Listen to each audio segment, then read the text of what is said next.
Hello, everyone. I'm Jim Garrison. I want to welcome you to this session of Humanity Rising as we continue our journey into the magic and mystery of alien presences on our little planet Earth as we begin humanity's extraterrestrial moment, as we've been covering for many, many months now. But before we dive into that domain with a story of one person's abduction, we want to just continue our updating people in our commentary on what is going on around the situation in Gaza. Starting first with Gaza, you've heard in the news that upwards of 400 bodies have now been found in mass graves at the Al-Shifa and Nasser hospitals there in Gaza. It's an extraordinary finding on the part of the Palestinian health authorities. As you've been seeing, the bodies have been were put in mass graves. Many of them were children. Some of them were tortured. Some were naked. Many of them were patients in the hospitals who apparently had been summarily shot. So there's a worldwide revulsion that the Israelis would do that in hospitals, and a demand almost universally for the Israelis to account for themselves. They've denied everything, blamed it on Hamas. And of course, the United States, as the loyal supporter of Israel, says it will block an independent inquiry and wants the Israelis to explain themselves instead. It is in part because of this that what has been triggered around the world, and particularly in the United States, are massive protests, now numbering in the United States alone over 200 pro-Palestinian protests happening at universities, but also now beginning to be galvanized in various countries from Europe and the Middle East to Australia and New Zealand. So the students are beginning to really make themselves felt. I want to draw first a historical analogy, and then I want to make a comment on the reaction by the authorities as we're seeing it over the last 24 hours, which is very important for us to remember. It's interesting to note that was or has been and is Columbia University that ignited the occupations of the campuses that have now spread all over America and now around the world. In 1968, it was also Columbia University that ignited the campus protests all around the United States and helped galvanize the worldwide student protests that took place in 1968 around the Tet Offensive and around a growing realization that this war was immoral and needed to be stopped. Like today, the Columbia University authorities brought in the police and arrested people en masse and called them communist sympathizers and terrorists, and said that this was not about free speech. This was about protecting the sanctity of the American way of life against foreign influences. And you see it today. Mike Johnson was at Columbia talking with some of the Jewish students and made a speech echoing the same rhetoric that we saw during the Vietnam War. rhetoric, in this case, of not communist sympathizers, but anti-Semites, terrorists, who are dupes for, in our case, when I was in the student revolts in the 1960s, communist sympathizers, dupes of the Kremlin. And today, similar kinds of rhetoric. You may have seen Benjamin Netanyahu's 2-minute video to the American people saying this is anti-Semitism. It has to be stopped at all costs, and the Jews are the victims, and America needs to stand with Israel because we have done nothing wrong. We've not done anything in Gaza that has been untoward in any way, he said. We're conducting nearly a perfect war. And finally, as the rhetoric of officials escalates, as the number of peaceful, nonviolent protests escalate, what the authorities are doing, exactly like they did in the Vietnam War, is bringing in the heavy guns, bringing in the state troopers, bringing in the National Guard. I remember clearly at Kent State that the National Guard was brought in. You could see by the videos that the students were just sitting there enjoying a sunny day in May, and completely peacefully. And the National Guard came in and started shooting and killed several of the students. And that seared the consciousness of all young people across the United States who were engaging, as I was, in regular protests in various places. I was out in California, but I was regularly going up to UC Berkeley and San Francisco State for the protests. I was still just in high school. And what it catalyzed was not cowardice, but courage, deeper determination. And you see this from the young man at Columbia University, also the young man at the Sorbonne in Paris, where the police were treating them in the same way. He says, if you think this police violence is going to stop us, it will not. And so I want to encourage all of you who are horrified at the genocide taking place in Palestine, supported by the United States, to protest. This is a time, this weekend, today, I'll be going to George Washington University, where on the campus, there's an occupation. There's a vigil outside the White House. I'll be going to the White House Correspondents' Dinner at the Washington Hilton tomorrow night, where Code Pink is organizing a protest. If there's ever a time in this carnage that we're seeing for nearly 7 months now in Palestine, for all of us of goodwill who are demanding a ceasefire, who are demanding recognition of the Palestinian people at the same level as the Jews in Israel, only requesting equal justice, equal rights, equal sovereignty for everybody in that area of the world. Now is the time to take a stand, because there is something about taking a stand for your own edification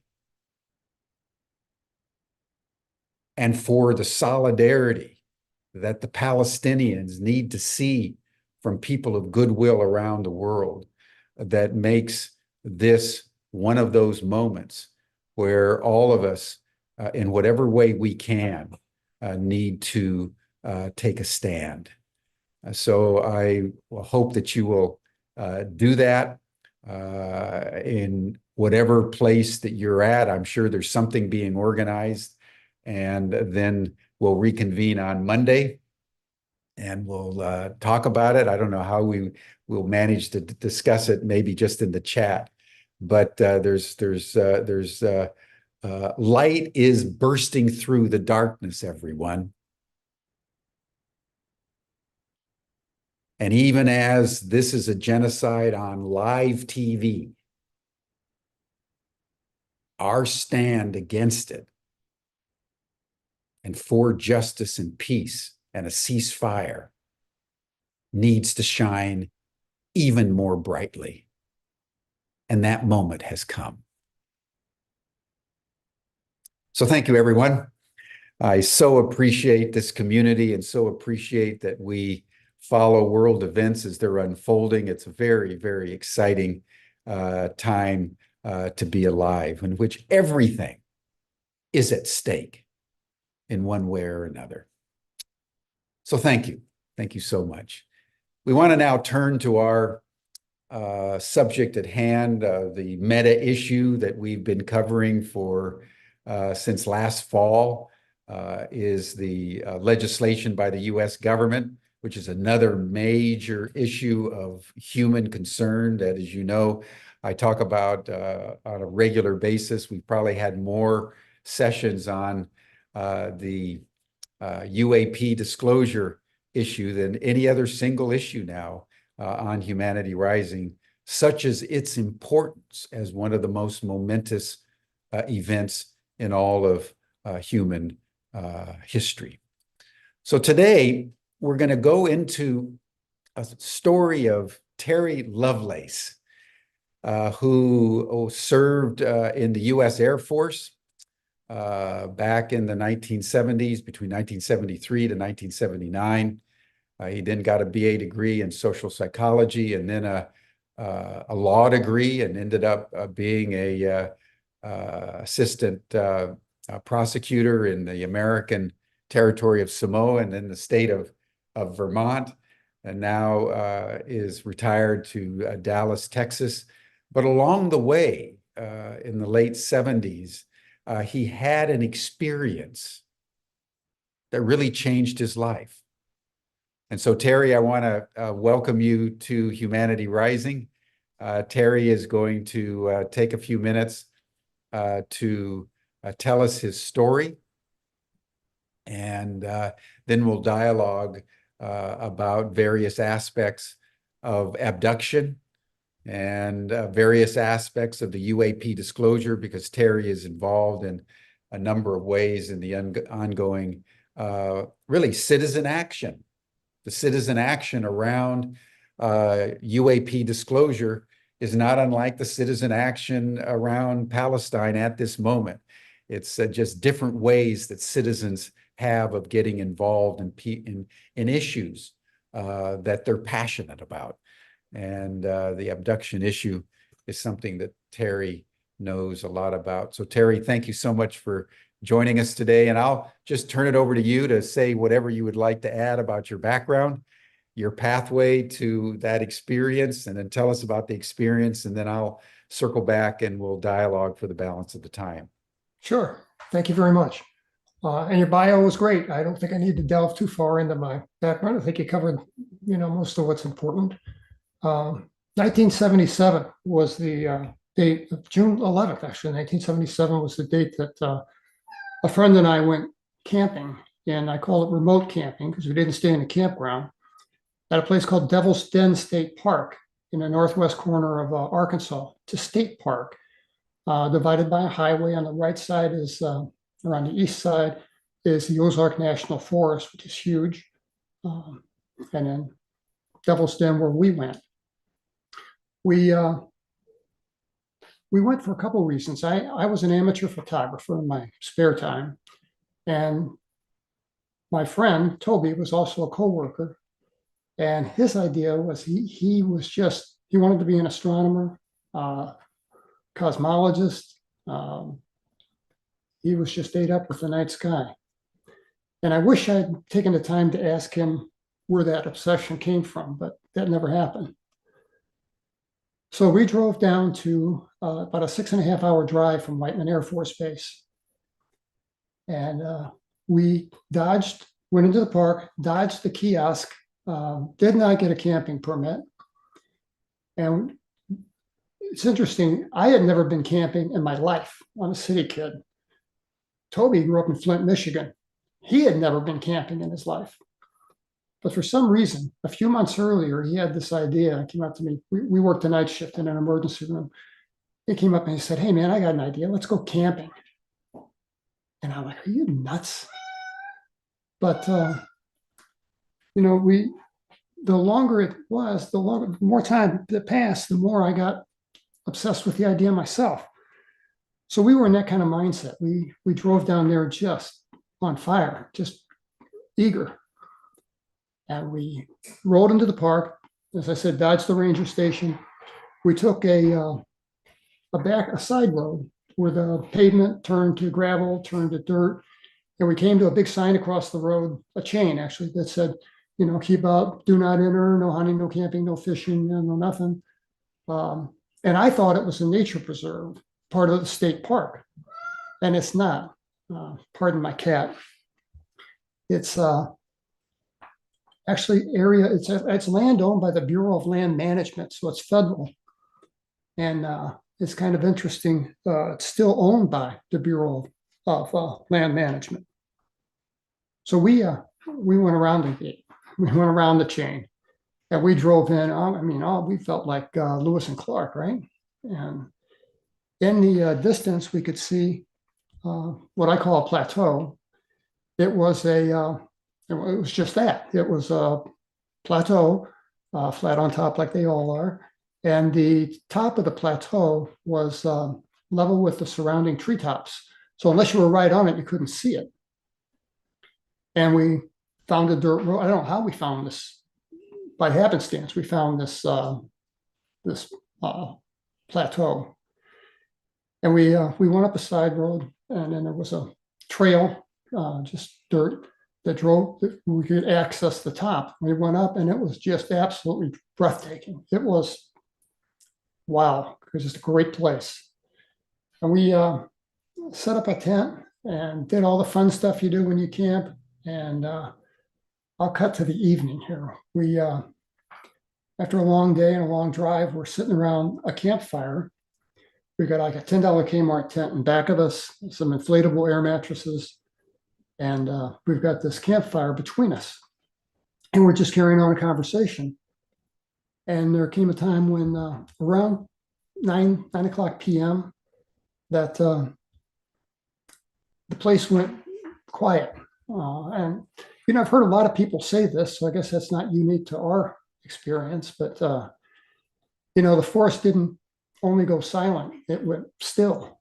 All the crickets, the tree frogs, the stuff in the forest that makes noise at night, that all stopped. And we had been enjoying a nice little breeze because it was fairly warm, June in Arkansas. And that breeze stopped too. And it kind of unnerved me, and didn't faze Toby. But a few seconds later, he's got his head turned to the left, and he's looking at something. And I'm just about to ask him, "Hey, what are you looking at?" And he asked me, he says, "Terry, were those lights there before?" And I'm like, "What lights? I don't see any lights. There should be no lights. We're remote. We're out in the middle of nowhere. There's nothing around here." And his torso was in the way. So I stood up and I looked at the horizon, and there were 3 bright little lights, all the same luminosity, formed a little triangle. And it was just far enough off the horizon that it wasn't a train or a parking lot or anything else. It was just too high in the sky. And we're talking, "Hey, what is this thing, man? What are we looking at?"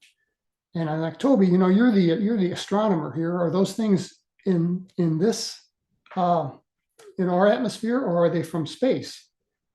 And I thought it was odd because the lights twinkle like stars do, and that's because they're outside of our atmosphere. And he said, "I don't know what those are." So while we're watching, these things rotated about 120 degrees, and the base of the triangle aligned with the horizon. So the apex of the triangle is pointed up. And it's curious that both of us felt a feeling of sedation. I felt all that anxiety that I had before about the forest going was all gone. And it was in a weird place. I felt sedated, and I kind of felt more like an observer than a participant. And I don't know any other way to put that. And my friend was likewise. While we're watching this thing, it started to go up into the air. And it went up to what I call a ceiling, and then the triangular configuration flipped over, so that instead of seeing three lights, which is actually from the side view of the thing, we now saw three lights in a row, which means the apex of the triangle was pointed directly at us. And after a few seconds of being still, then it started to glide down and come in our direction. And when two human beings have an experience like this, the normal reaction is you're like, hey man, you see what I'm seeing? And what is that thing? What is this? Let's get in the car and get out of here. And there was none of that. Absolutely not. As a matter of fact, there wasn't hardly a word exchange between us. And we saw this thing roll in, and it got bigger and bigger as it got here. If any of you have Google Earth, you can see Devil's Den State Park. You can see it's almost triangular shaped, this plateau, and it's easy to find. And what's curious is when we went up there, the place had been clear cut. There were no little trees, the grass was cut. Somebody goes up there and mows that. I didn't even bother looking for it on Google Earth because I thought, the thing's got to be covered with 40-year-old mature trees by now. But it's not. And the government pays somebody to go up there with a tractor and what's called a bush hog, it's like a big mower deck, and keep that clear cut. And I just wonder, that's a lot of gas and a lot of wages to somebody to go up there and cut the grass on top of a plateau. It doesn't make sense to me, but who knows? But it's still there. We both felt, we were tired, but we weren't sleepy. We felt sedated, kind of out of it, but we didn't feel sleepy until abruptly, about the same time that this thing in the sky stopped. And it was about 3,000 feet over our heads, I'm guessing, but I think probably close. And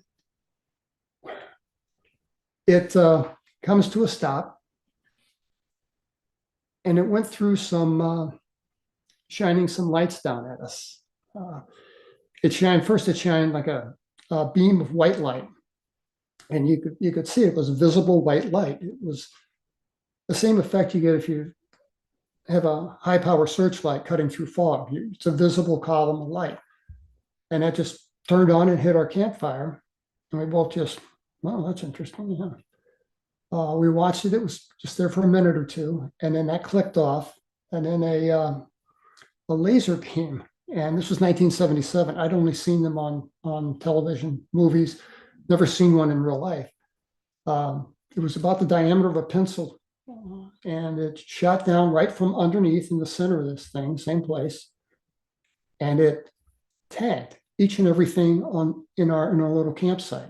Everything that we brought up there, my car, Toby's cooler, my backpack, the tent, the air mattresses, struck me in the chest a couple times. I never felt a thing.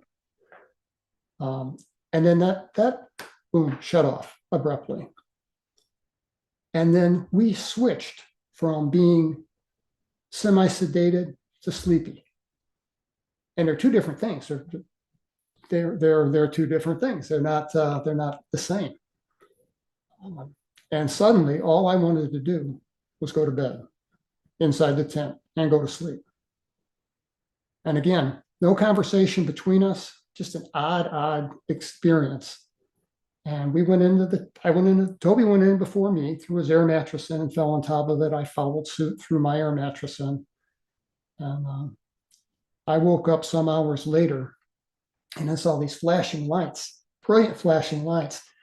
like yellow and orange and even a tint of green and white flashing through the canvas of my tent. And when it flashed, it only flashed like for a second, like a camera flash, but it lit up the entire inside of that tent for just a second. And I'm kind of like out of it. And I'm thinking, what are these lights? And I reasoned that these must be the overhead flashing lights of like a park ranger's truck there to kick us out. It's no big deal. We weren't worried about that. And that's when I looked down, I saw that my boots had been unlaced. And I knew that I didn't go to bed like that. I went to bed with them laced up all the way up. And that annoyed me. Didn't scare me, but it annoyed me because it hadn't dawned on us yet that we'd been undressed and redressed. I took my boots off and we're going to put them on properly, and then my socks were on sideways. And it sounds like a minor thing, but we were in the military. They drive it in your head to take care of your feet, because if you can't walk, you're no good. So so I put them on properly, and I asked Toby, who's on his knees looking out of the tent. I said, "What, Toby? What's out there? What's out there? What are you looking at?" And he didn't give me a coherent answer. And I looked through the flap of the tent on my side, and I saw two things. I saw that the thing that was 3,000 feet over our heads when we went to bed had descended, and now it's 30 feet over that meadow. And one of the points of the triangle is near our tent. And those flashing lights were the lights from the triangle. They were white while the thing was in the sky, but when it's parked, parking lights, I guess, I don't know, they were flashing different colors. And that's when I got scared. And then underneath, we saw a dozen, maybe 15. I wish I'd counted them. I didn't. 3 foot, I call them little guys, 3 foot tall, everyone identical. They all looked exactly the same. And real quick, I have a theory about that. I don't think these are living sentient things like you and I are. I think there's some kind of mechanical, biological. They're manufactured, I think. I call them in my book, I call them worker bees. And we saw them scramble around, and then we saw them go back into the craft through a light that came down. They stepped into the light a couple at a time, and they dissolved, like pixelated out. And I guess that's where they went. That's how they went up there. That's how they got back in their ship. And we were just absolutely terrified. I was worried we would cough or sneeze, or, knock over something and draw their attention. And, they were long done with us by then. So we saw them take off, and it didn't take off like a rocket ship. It just took off like a hot air balloon and floated up. And as it did, it changed its light coloration from multicolored to just a pure white light flashing. And I think that flashing of that light is what makes it twinkle in the sky. I don't think that's an accident. I think that's done on purpose. But we watched it until it was just one little tiny light in the sky, and then it was gone. And my friend Toby said, "Let's get out of here." And I'm like, "I ain't leaving this tent until daylight." And we had no idea what time it was. We had nice mechanical watches. They both stopped at 2:30.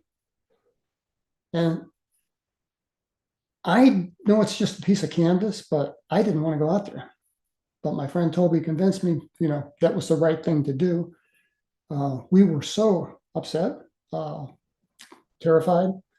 We bolted from the tent, ran to the car, got in, started it up, and headed out of the park. We left there. I had my wallet, my car keys.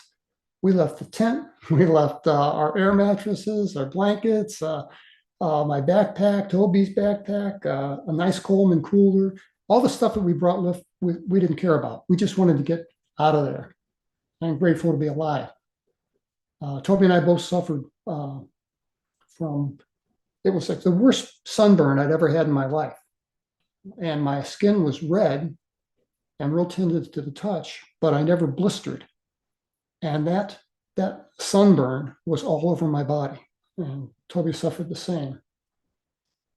And I also had terrible problems with my vision. And they call it flash burns, is what the doctors called it. And it's the kind of injury you'd get if you were an arc welder and you didn't wear that hood with the smoked glass to protect your eyes. And it's very painful, but it goes away in a couple of days, with medication. They put salve in your eyes. So that's where we were. We were burnt and we were terribly dehydrated. Really, really wanted something to drink. And there wasn't any conversation much between the two of us. So one thing we did do was we made a pact that we would not, under any circumstances, tell the people at the hospital where we worked that we saw a UFO the size of a Walmart, because I know what would have happened. In 1977, they would have shipped us out for a psychological evaluation and then thrown us out of the Air Force. And neither one of us wanted that. I was there to get the GI Bill. That was the object of the exercise for me, for Toby too. So I didn't want to get thrown out of the Air Force. So we never said a word about it to the people on the base. Our wives took us to the ER because we were just a mess. And I spent 3 nights in the hospital. On the 3rd night there, I'm in my room, and knowing that I'm going home the next day. We're in the hospital. I know everybody. My night nurse comes in with an injection in her hand and said something about, I got, cocktail for you or something. And then as she walked in the door to my room, 2 guys in blue business suits followed her in. And those guys came around the corner of my bed, told her, if that's going to sedate Sergeant Lovelace, it's going to have to wait because we have to ask him a few questions. And they flashed these badges. And they were from the Air Force Office of Special Investigation, which is the investigative branch of the Air Force Security Police. You may have heard of OSI. OSI is to the Air Force what NCIS is to the Navy. And they grilled me for probably 20, 30 minutes. And I was terrified. I'd never had any interaction with law enforcement. I was 22, I was a kid, and never been in trouble with the law. And they asked me, the older guy, the major, asked me, he said it like this. He had this thick Southern accent. I don't know where from, but very similar to what Calvin Parker used to sound like. And he got down near my face and said, in a little more than a whisper, he said, "Son, I know, and you two knuckleheads stumbled onto something while you're out there. And I think you know what I mean." And I didn't answer him. I didn't know how to answer him. And he says, "Oh yeah, I know you know what I'm talking about." And he says, "Park rangers found your little campsite." And he said, "That makes me think you boys are going back there. Are you growing a little marijuana out there in the forest? Is that what this is all about?" And now that scared me because, that could be a trip to Leavenworth, growing marijuana on federal property. No thanks. So he knew. I don't know how he knew, but he knew. And I wouldn't answer him. And then he had the final question, which was a very slick question, very well thought out. He said, "All I want to know is how many pictures of it did you take?" And without thinking, I blurted out, "Sir, I never took a single picture of it." So there he had my admission. He knew then that I was there. And again, I don't know how these guys knew, but they knew. And yeah, that's the big part of what happened. From that, Toby got transferred, PCS, they call it, Permanent Change of Station. They transferred him to Japan. And I was ordered, he was ordered not to have any contact with one another. And if anyone knows or has heard of Robert Hastings, who back in the day wrote the book UFOs and Nukes, that's back in 1977. And today, still today, that's their the way they do business. That's their theme. You know, if you're active duty and you see something and, you know, 3 people see it, they send them all off in different directions. And separate and interrogate is what they like to say. And I never did admit anything else to this guy. But long and short of it was I eventually got out of the Air Force and finished a bachelor's degree, went to law school, and had a decent career in the law till I retired in 2012. But I'll ask a lot of questions. Why did you wait 40 years to tell this story? Sorry. Why did you wait to tell your story? And it's simple. I worked in the law. I worked as an assistant attorney general in 2 different jurisdictions. And if I'd have told my best friend and that word of that got out, it'd be the end of my career. No question about it. That's the way things were. So I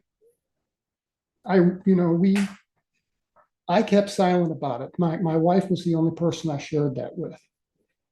And we both came out of this with PTSD or something. I had, what I call it intrusive thoughts, which I was told eventually was actually flashbacks. Being in this thing, having this interaction with them, talking to non-human entities or being talked to by non-human entities. Because we were inside the ship. I woke up and I was inside the ship and I was aware that Toby was to my left and we both have our boots and our clothing in our arms and we're holding them like this in front of us and we're naked and I can't move. I can't move anything but my eyes. I can move my eyes. I can roll my eyes around and look about where we're at and try to grasp where I was. And I don't know if we were in that ship that we saw or if they took us somewhere else. I don't know. But where I was at, the inside of it looked much bigger. Where the thing that we saw was the size of a Walmart. It was like we were in a stadium or something. It was huge. And I don't know how that works, but I saw all the little gray guys running around. Very, very task oriented. They all seem to be purpose driven. And I think I call them worker bees in my book. While we're standing there, we can't do anything other than look. And just the field of my vision is what I had to see. And I saw there were a group of men, women, and children to my right. And we were set off. We weren't in their we weren't with them. And they were all holding their clothing and they were all rolling their eyes around like crazy. And most of them were crying. And that it bugged me that it still does today that, they threw us out of that thing. But I don't have any idea what where those people went. I hope they went somewhere safe. I know there are an awful lot of people who disappear from state parks and federal parks. A guy named David Paulides wrote the book series Missing 411. And he's got some incredible tales in there about people on camping trips that just disappear. They're out for a hike and they're gone. Lots of people. So as I'm looking, I can see at the far end. I mean, it's huge. I can barely see what's there, but it's a big open place, and I can see a little bit of these. There were like levels with like walkways around that went up for. I couldn't look. I don't know how high that went, but I had the feeling that since we were in some kind of thing really big. I don't know what was in back of us. And a thing, a non-human intelligence thing, walked in front of me from my right to my left. And this thing was 6 foot tall, humanoid. He wasn't gray. He was pink. I know everyone tells me, oh, they're gray. You know, well, the one I saw was not. So this guy was 6 foot tall, gray, and he carried himself with authority. I mean, you can see this guy was clearly a crew member in some capacity. And he walked past me, and I just watched him. As far as my eyes could turn to my left, I'm watching him. And as I'm watching him, he looked up at me and we locked eyes. And this thing was clearly not a human being. It had just a bump for a nose and 2 nostrils visible, a slit for a mouth, no discernible ears, a patchy bit of hair about like mine. And his eyes were not huge like you see in the motion pictures. They were big, but they were only, like a pair of wraparound Ray-Bans in size, gloss black. And this thing contacted me through telepathy. I don't say he contacted me. I like to say that he was in my head. I was aware that he was in my head. And I felt like he was, the word they use is downloading everything about me. And it was just a huge invasion of privacy. I felt like this thing, whatever he was, he knew my wife, my plans, my dreams, my secrets, my everything about me. He knew that. And all I got radiating back from those eyes was intellect. And I can tell you in this equation, I have a dog, and I pet my dog and my cat, and they look up at me, and they communicate with me and tell me they're hungry or they need to go outside or whatever they do. But I can't walk home and just say, "Hey, how you doing?"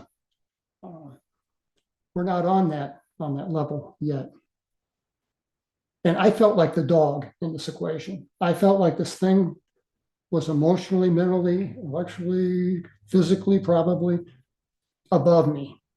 And that was a huge revelation, was that,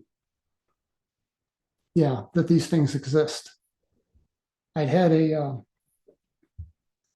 few interactions as a child.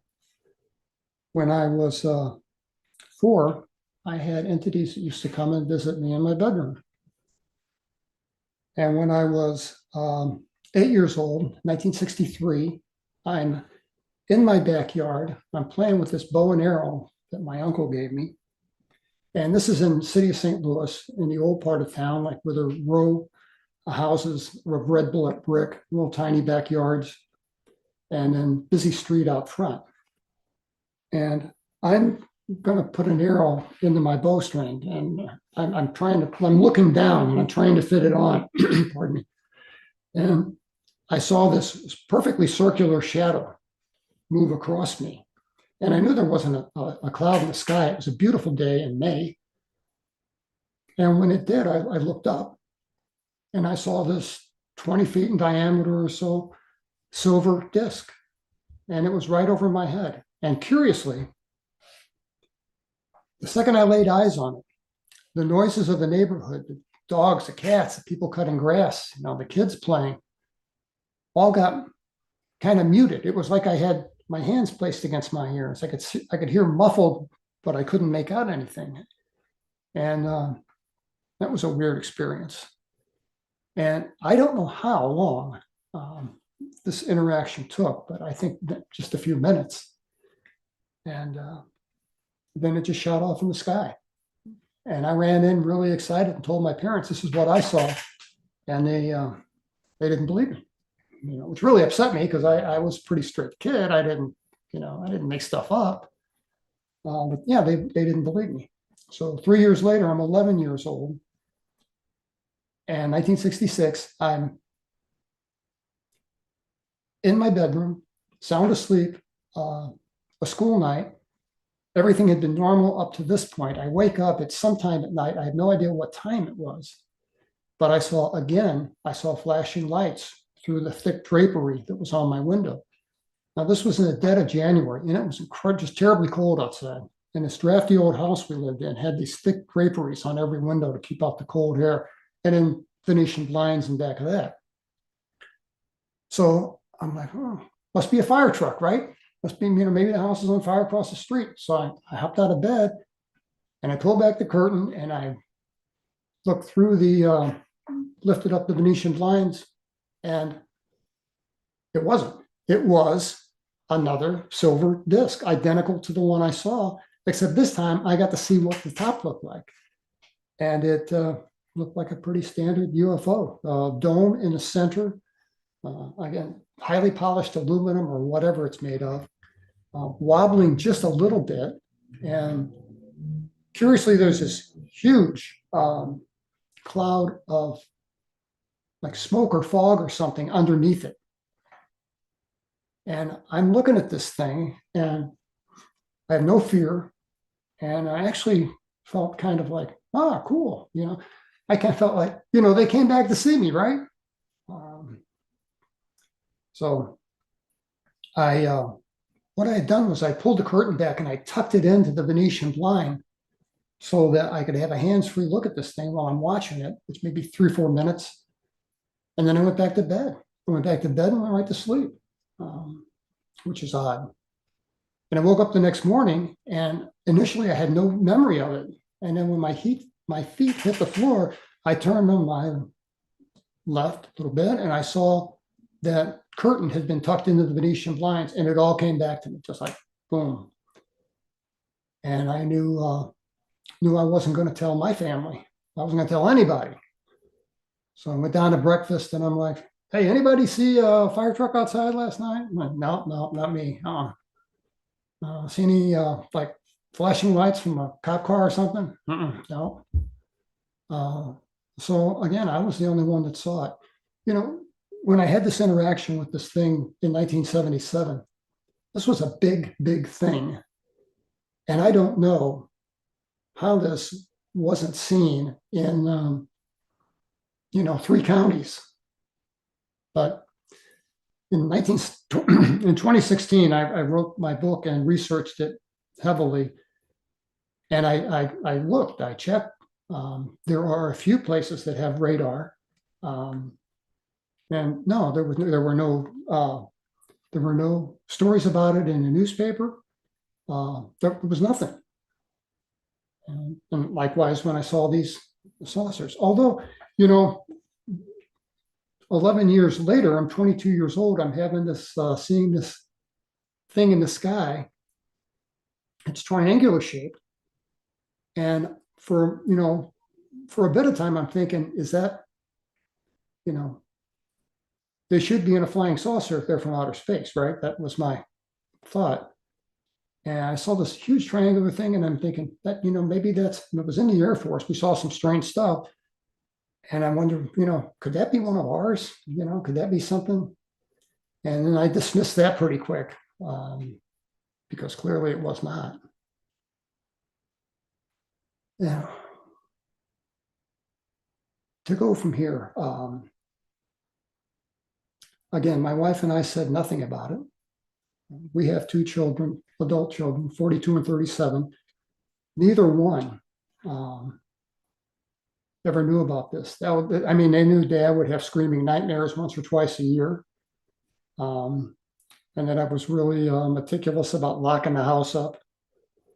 And I did this nighttime ritual that I've talked to a lot of abductees who tell me they have the same thing, where they'll go through and make sure all the lights are on, the alarm is set, the doors are locked. I can't sleep in a dark room to this day. Sleeping in a hotel and motel is absolutely difficult. So it changed us. I feel like we went down to Yellowstone State Park and went down there more or less as kids and came back, and we were 2 adults. So that's probably a good point for me to leave it at. Unless I go off on a tangent and talk for 30 minutes, but yeah, I think I'll call that it and turn it back over to my host, Jim Garrison. Thank you, Jim. Thank you, Terry. What a saga, man. Not only that you had the experience, but that you had to keep it completely secret under duress, even from your own children for many, many years, which is a measure, everyone, of just how constrained this reality became due to government suppression of the information, cover up, and so forth.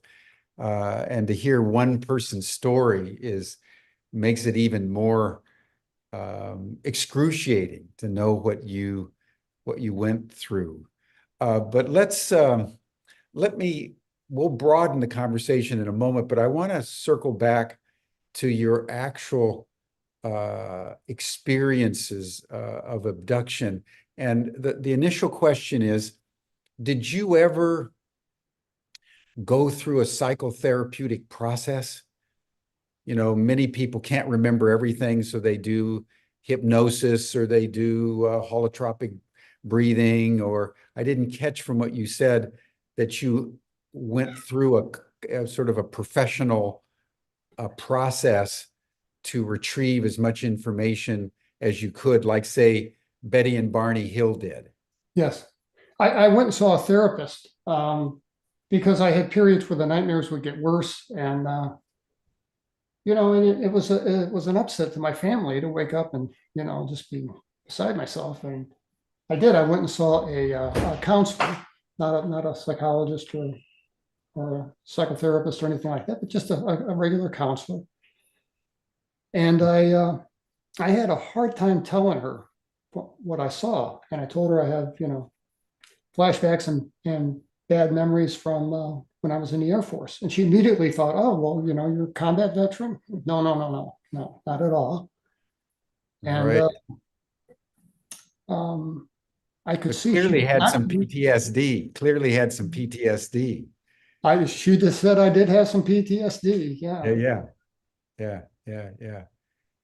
But basically, your retrieval of the memories happened on your own, and the therapist you went to was because of the nightmares and so forth, but she didn't engage with you in terms of actual memory retrieval. No, she did not. But I'm glad you asked that. I'm good friends with Yvonne Smith and with Kathleen Martin, and they both do hypnosis for people like me. And I thought about doing that back, especially during the pandemic. I spent a lot of time on podcasts, and I decided I didn't want to do that right now. Maybe someday, but I don't think I want to do that right now. Too much to process. So Yeah. I did go. I took a course in hypnosis from in Seattle, the Wellness Institute in Seattle, to learn hypnotherapy, and I've done some hypnotherapy. It was an area of interest. Psychology was my undergrad, so it was kind of a bit familiar. Oh, and I was saying, people ask me, how can you have such great recall about this? And Yeah, it's remarkable. well, no, I mean, I have three things. I'm not that smart. When I was going through this, I made a detailed diary of everything that happened. Oh, good for Shift, you. everything, because on a gut level, I thought, if they're going to somehow, and we didn't know what was going to happen to us, but somehow court martial us or throw us out of the Air Force, I wanted to have, I actually kept two. I kept the sanitized version, and then I kept the version for myself. And I documented everything in very good detail. Oh, good. The second thing was I had my wife, who's been very supportive and, a credible eyewitness to everything that happened. So you were married at the time of your first abduction. I'm sorry? You were married at the time of your abduction, or did that come later? Because you were very young. Yeah, in 1977, I was very young. I got married 1975. So wow, it'll be our 50th anniversary. Yeah, you started early, man. Well done. I did. it all worked out. So Yeah. Now let me ask you about the actual experience, because I noted that you seem to be like an observer of these beings. Did you have any intelligible communication with them at any point, any dialogue with them where they either asked you questions or you asked them questions and you felt there was some kind of, let's say, intelligible communication? I did, and I'll make this brief. I should have squeezed that in. Um, there came a time when they took us. They took Toby first, and I heard him scream. So I don't know what they did with him, but I found out. I'm sure they did the same thing to me. And the little guys, I had my clothing in my hand. The little guys came up, and it was like they could roll me. It was like I was on a cushion of air. They just rolled me. I was on like a gray rubberized surface, and they took me down this hallway. And I could see an exam table and instruments hanging. And you were naked. And I was naked. You were naked holding your clothes. I was. Now, when I got into the room, the little guys took my clothing from me, and I was able to drop my arms and then relax for just a split second, and then I'm paralyzed again. And then somehow they levitate me and put me on this table. And from the beginning of the thing, I did not have the feeling like these things were going to torture me. It had a real clinical vibe to it. So, being tortured wasn't my fear, but fear of the unknown, fear that they wouldn't kill me, but they could sure hurt me. And they did hurt me. And I think they have a different set of ethics. I think that they think they can do something to anybody. And if you take away the memory, then somehow that's okay. Mhm. And in modern medicine, there's a drug called Versed who has an amnesic effect. Mm. So, we're kind of doing that too. There were two entities in that room. They were 7 foot tall, and they were insectoids, and they looked just like the praying mantis in your garden. Mm. And I see these things in white lab coats. Now, I don't think they were in white lab coats. I think my mind supplied that for some reason. Yeah. And they were doing something to my lower back, and it hurt like hell. And I can't scream because I'm frozen. I can't open my mouth. So I'm screaming between clenched teeth and yelling because it hurts. And evidently, I got on this bug guy's nerves, because he looked at me, and he had those multifaceted insect-like eyes. He looked at me and said, "Why are you screaming? Stop screaming. We don't hurt you. We take you back. Now stop screaming." And he'd been out with a long green digit, tapped me on the forehead, and I was out. And the next thing I knew, I woke up by my car in the weeds. Remarkable. So, And the communication was not through anything audible. not at all. Everything was telepathic. Everything was mental telepathy. Yeah, and I should say that I only have bits and pieces. I've never had a clear linear memory of what happened to me in that thing. So there's a lot of unknowns for me. Right. It's more like a collage, like a collage of memories, not a linear flow of memories. Correct. Yeah. So you really saw 3 different kinds of beings: the little ones, and the kind of the intermediate ones, and then the insectoids. Yes. And if I understand it correctly, the insectoids in almost all the other abduction stories are the ones who are basically in charge. Yeah, they had an air of authority to them. Yeah. That's consistent. There's something that they appear in a very kind of lofty, more abstract, authoritarian role in many of the abduction stories. Yes. Yeah. I've talked to a lot of abductees. I put my email address in the back of my book, which I published in 2018. And I said, look, I'm not a doctor or therapist, but if you've had an experience with something ontological, something paranormal, I don't like the word paranormal, shoot me an email. I'd love to hear your story. Anything you tell me, I'll keep in confidence. I have almost 5,000 emails since 2018 from people all over the world, having all kinds of experiences. I've had people that have been abducted like I have, people that have just seen a saucer dart across the sky, people that have seen aliens in their bedroom. But I also heard from people who've seen ghosts and Bigfoot and all kinds of things I'm not familiar with. I've never seen a ghost. I've never seen Bigfoot. But Now, I was going to just expand to that then. How would you say your abduction story was consistent, or were there any, as you've gotten 5,000, presumably were most of those 5,000 other abduction stories or sightings? it's a mixed bag, but there's some commonalities among them. Yeah. And that is that I'd get an email, and the first paragraph would be apologetic. It would be like, please don't think I'm crazy. I know this sounds nuts. This is hard to believe, blah, blah, blah, blah, blah. And then they tell me amazing stories. And I had people abducted in all kinds of situations. I had a guy in South Africa abducted who had a really cool story. So what was his it story? was all over the place. What was the South African guy's story? He was a car mechanic, or just a mechanic, and he had a friend who lived on a farm not far from him, and this is a farm area. And he said, his tractor broke down.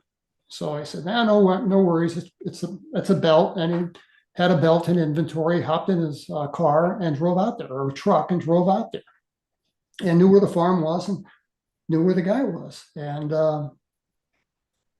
he rolled up on this guy, and he's just like a mess, saying, he's just pointing to over, there's a tree line dividing this farm from the neighboring farm.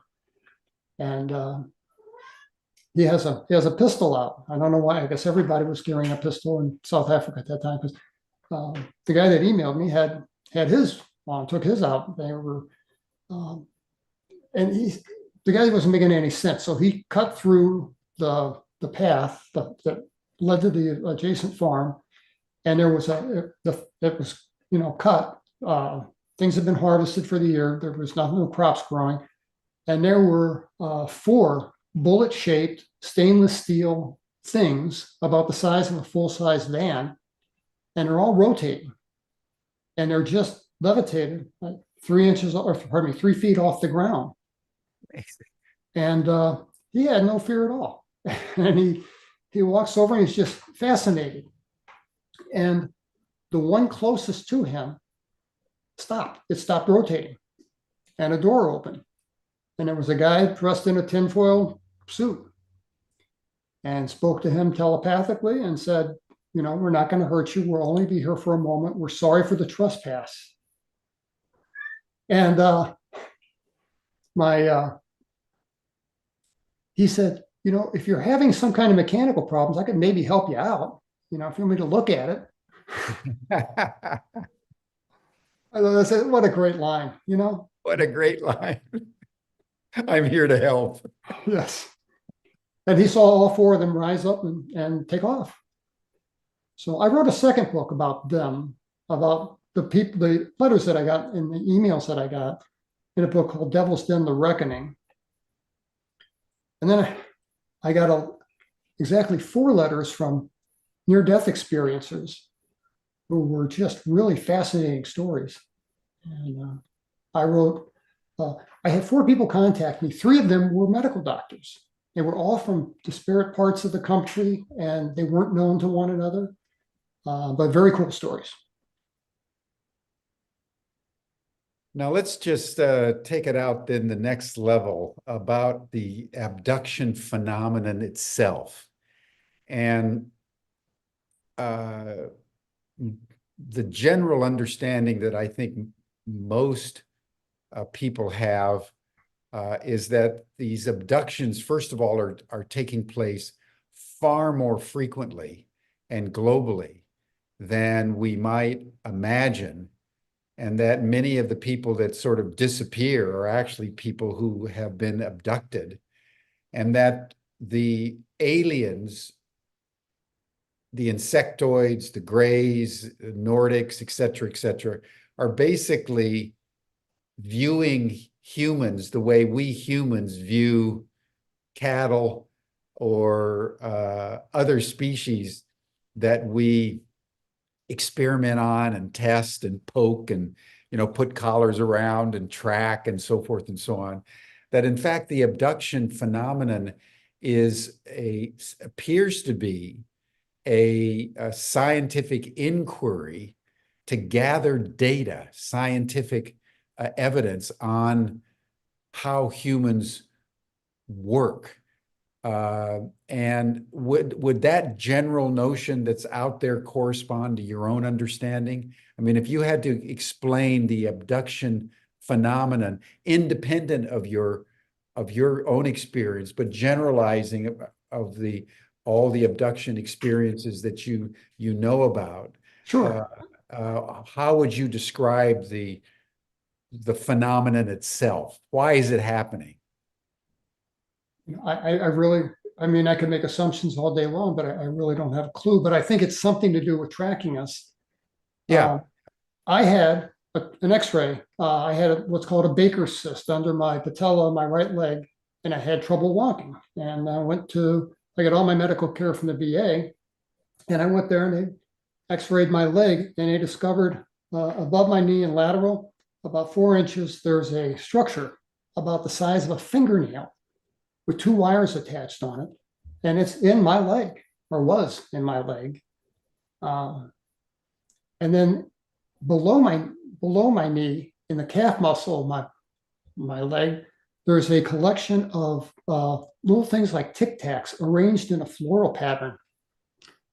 Crazy, I know, but that's what I had, and I was told by a doctor that could be a result of a if you have a really bad muscular injury to the calf of your leg, that could be the body's way of responding.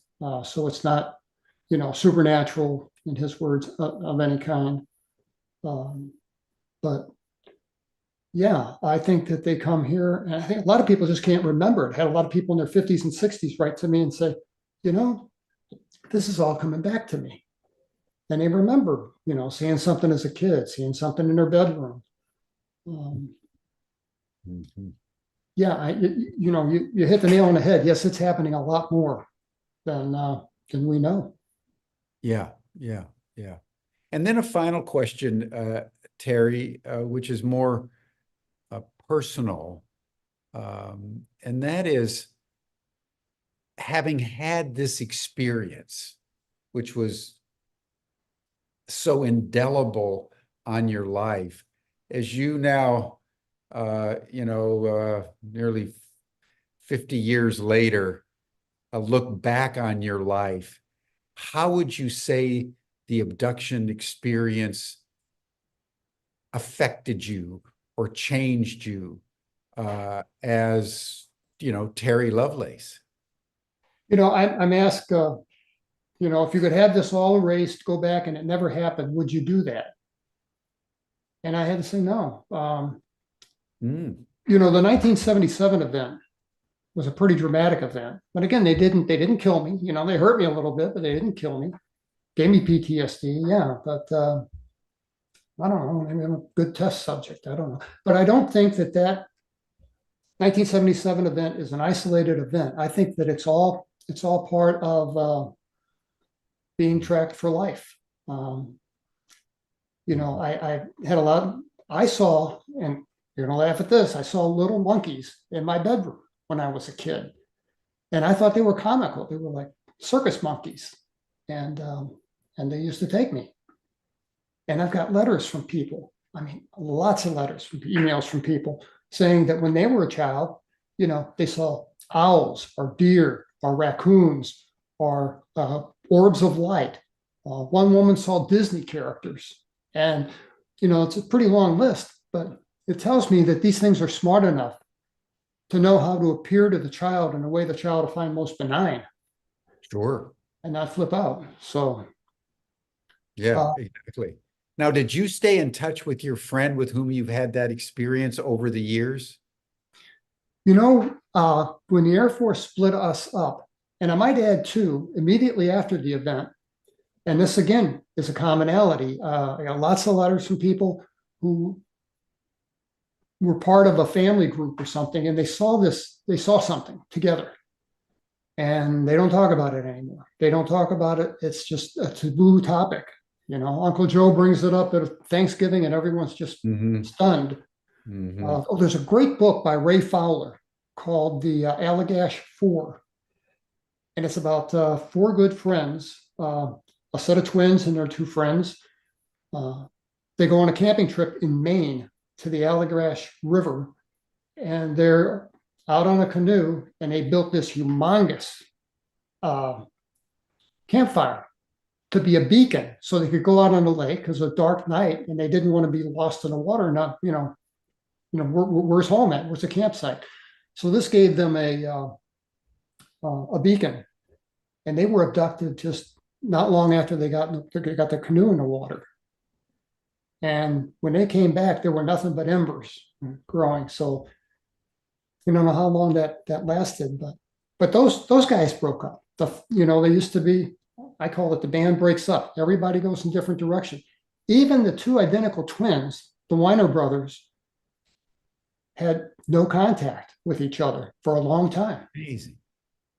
And then the one brother is having nightmares about the abduction, and he calls his brother, hasn't talked to him in a long time, says, "Hey, let me ask you, do you have nightmares about this camping trip?"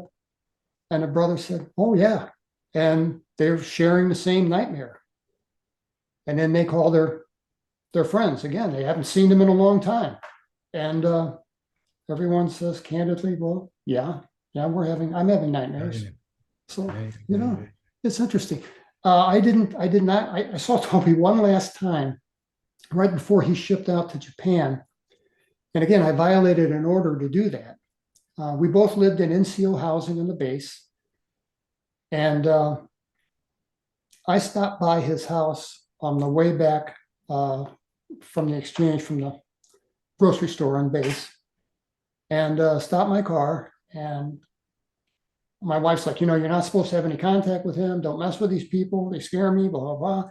Meaning the OSI and security police, they scared me too. But I said, look, I worked with this guy for years. I want a couple years. I just want to go up, shake his hand, wish him well, because we were all friends. Our wives were friends, and, So I got out, I ran up to the door, and I did what I always did. I knocked on the door 3 times, boom, boom, boom, and just opened the door because it's never locked. And I would yell, "Hey guys, it's me."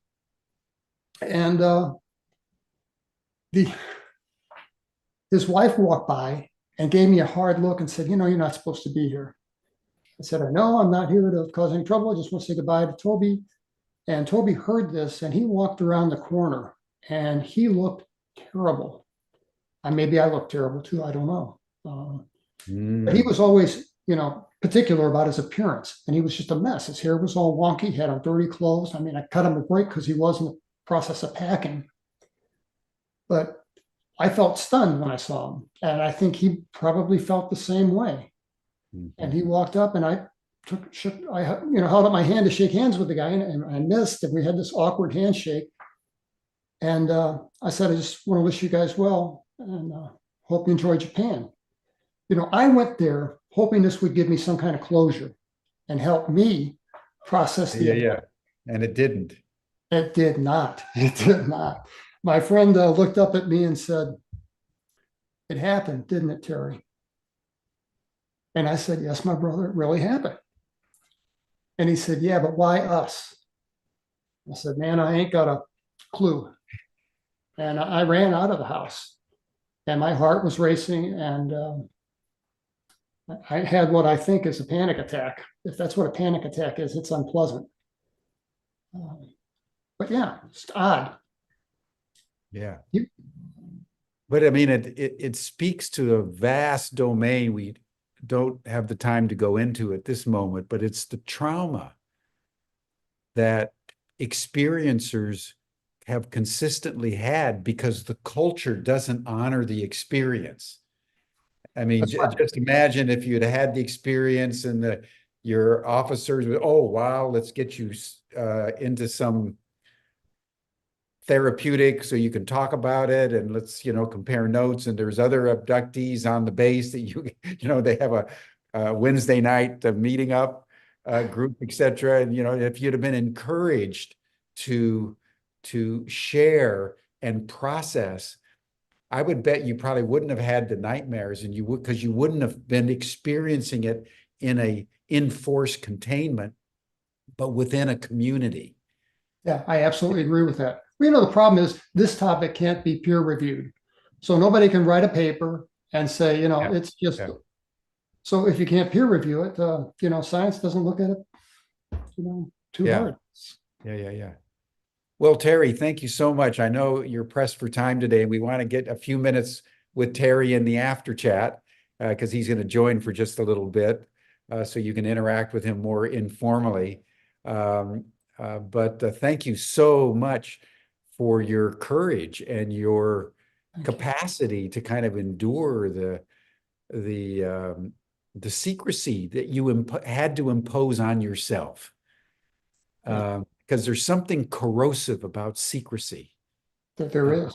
But And who do you trust? You got a really good friend, exactly. think you trust them, you want to share that, and then, something goes sideways and your secret's Yeah. out of the bag and I'm out of a job, and I didn't want that to happen. Yeah. So thank you. Thank you, Jim. We'll have you back, I'm sure, down the trail. So that'll bring us to a close for today, everyone. You'll find the link for the after chat in the chat box. Stan has just put it in. And then you also received it in your Zoom reminder. And then on Monday, we're going to hear from Marshall Summers, who will share with us yet another dimension of the alien presence, and that is through channeling with a particular group of aliens who have been communicating about what's going on planet Earth and the underlying reasons why the abductions, among other things, are taking place. Very interesting discussion that we designed so we could follow up on Terry Lovelace's abduction story. So that'll be Marshall Summers on our next session of Humanity Rising. So thank you, everyone. In the midst of all the complexity, it's a beautiful, beautiful world. And this is a wonderful, wonderful community. And I love you all very, very deeply. Thank you so much. Bye for now. See you soon.